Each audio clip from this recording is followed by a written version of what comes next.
Hello friend, this is Nanu Luna और मैं फिर से आ गई हूँ आपके लिए स्टोरी लेकर मेरी फर्स्ट ई book 7 Kings kingdom Hawkeye revenge. पिछले वीडियो में आपने जान लिया है कि हॉकाई रिवेंज क्या है, उसके करेक्टर कौन कौन से हैं और उसमें कौन कौन सी जगहों के लिए गया है।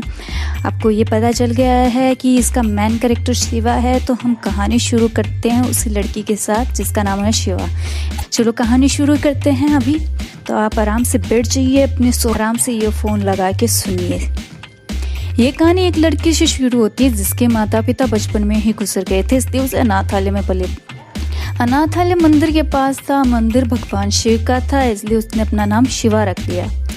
शिवा ने अपनी पढ़ाई पूरी की और काम शुरू कर दिया। शिवा एक टूरिस्ट गाइड बन गई और वो जगह जहाँ पर वो रहती थी वो अजंता और एलोरा के बीच में थी, जो महाराष्ट्र के औरंगाबाद से थोड़ी सी दूर था।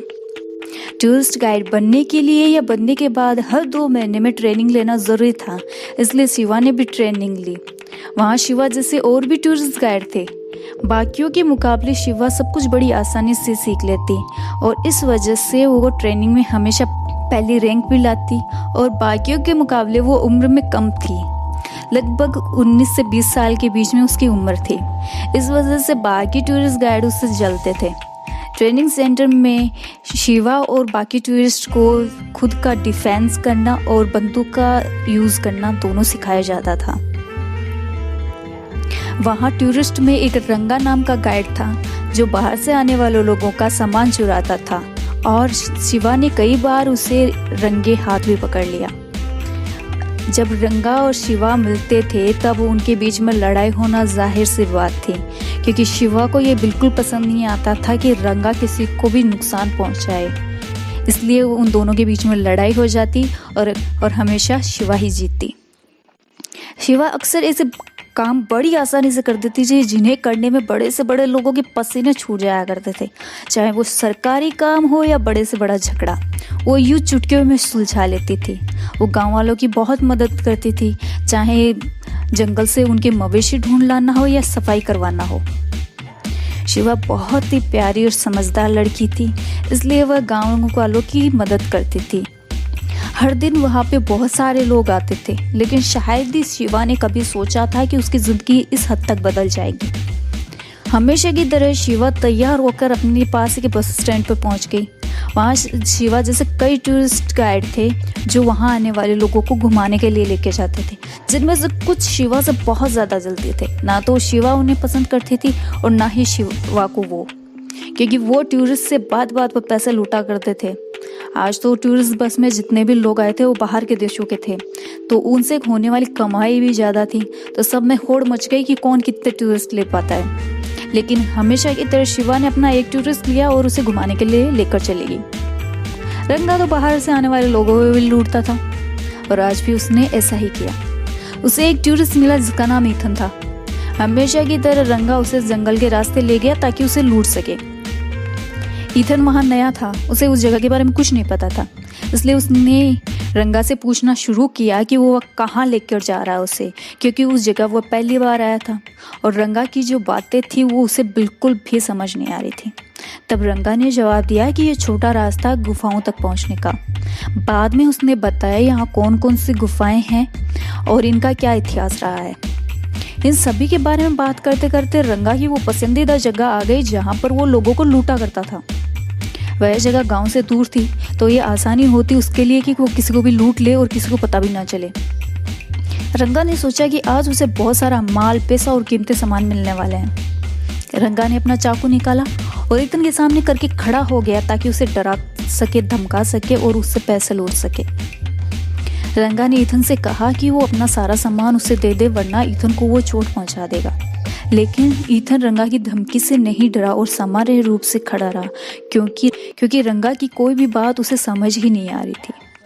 रंगा को समझ नहीं आ रहा था कि ईथन उससे डर क्यों नहीं रहा है।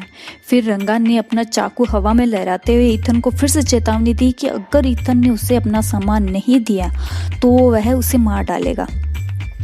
रंगा की इस चेतावनी के बाद भी ईथन सामान्य रूप से खड़ा रहा, क्योंकि अब ईथन को समझ आ गया था कि रंगा उससे क्या चाहता है।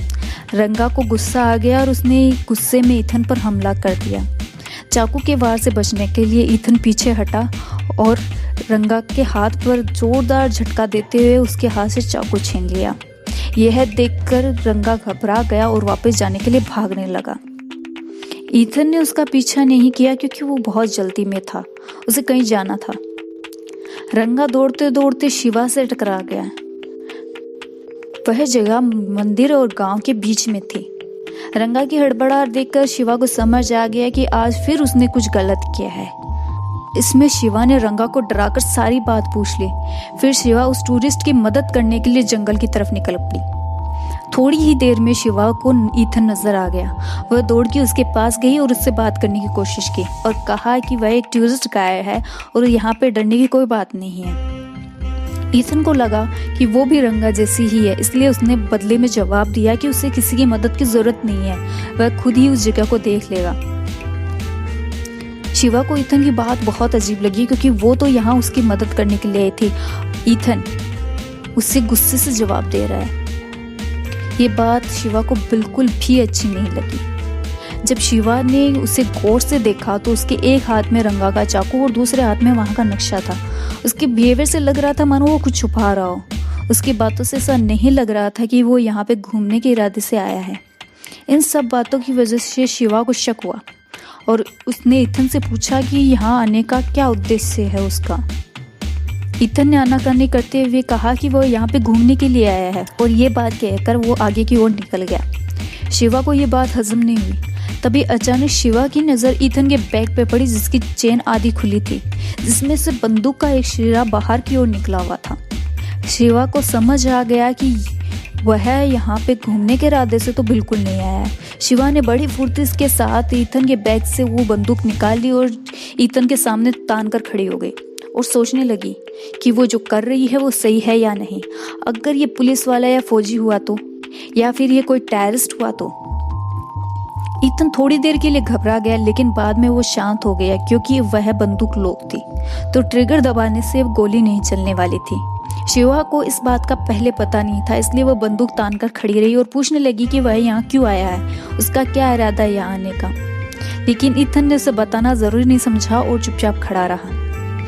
जब शिवा ने बंदूक को देखा और उसे पता चला कि बंदूक लॉक है तो उसने हिम्मत दिखाते हुए बंदूक का लॉक खोल दिया। जिसे देखकर ईथन डर गया और उसने अपने हाथ ऊपर कर लिए ताकि शिवा ट्रिगर ना दबाए। शिवा लगातार अपने सवाल दोहराती रही। तो ये हुई आज की कहानी। इसके आगे की कहानी आप नेक्स्ट वीडियो में सुनेंगे। मेरे साथ बने रहिए, आपको इंटरेस्टिंग कहानी सुनने को मिलेगी। मैं उम्मीद करूँगी कि आपको ये कहानी का पार्ट अच्छा लगा होगा। आप अपने कमेंट्स में ज़रूर बताइए क्योंकि आपके कमेंट्स मुझे मोटिवेट करेंगे आगे लिखने के लिए, आगे कहानी सुनाने के लिए। Thank you so much.